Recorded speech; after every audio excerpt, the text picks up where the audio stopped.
Hello. In this presentation, I will talk about graphical linear programming and will focus on the structure of the linear equation. So we'll start with the objective function linear equation. Here is the z equal to c1 multiplied by x1 plus c2 multiplied by x. C1 represents the coefficient, which is the cost or profit per unit for each unit of x1. And C2 represents the cost or profit per unit for each unit of x2. Depends on the question. If you maximize, it will be probably profit per unit. If you minimize, it will be probably cost per unit. So if we look at the graphical structure, we will see that we need to rearrange the equation in order to see the connection to a linear structure. So what I did here is I moved c1 and time x1 to the left hand side to isolate x2. Next step will be to divide both sides of the equation by c2. So we'll get this.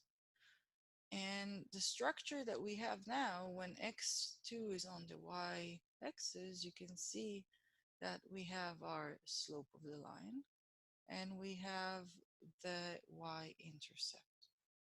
A very similar structure to a minus bx equal to pi. So that's the linear structure. It's just a different format from the original format that we have started with. So if we will plot the graph, the line on the graph, you can see that this is how the isoprophet line would look like. Usually would like to use a dashed line to represent the profit or the cost line. And the slope will be the ratio between C1 and C2 with a negative sign. And the y-intercept will be Z divided by C2.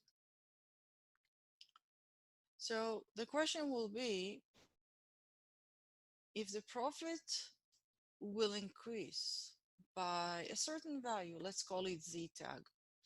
It can be $1, it can be more, Z tag. So if we will write the formula of our line again, we can see that what will be affected is the portion of the y-intercept only. The slope is not affected. What does it mean? It means that your line will move parallel to itself to reflect the change. In this case, the change is that the intercept numerator is growing. So we'll see the line going upward parallel to itself. And now we have a new y-intercept. What will happen if the profit will decrease by a certain value? Call that value and z tag. So again, if we'll substitute that into our equation, we'll see that again the y-intercept is the one that's been affected, and the line will drop down parallel to itself. So now we can see the line with a new y-intercept. Other changes that we can model on the objective function will be the changes to the coefficients of the objective function. So questions like, what happens if the profit per unit x1 will increase or decrease? What happens if the profit per unit x2 will increase or decrease? So this is what we call changes on the objective function coefficients. So what will happen if one of them will change? We're not changing them simultaneously. So let's see how it will affect. So if we're looking at the structure of the equation, obviously what will be affected, it depends what we're changing. So for example, if we'll change the coefficient of the unit x1, it will change the slope of the line.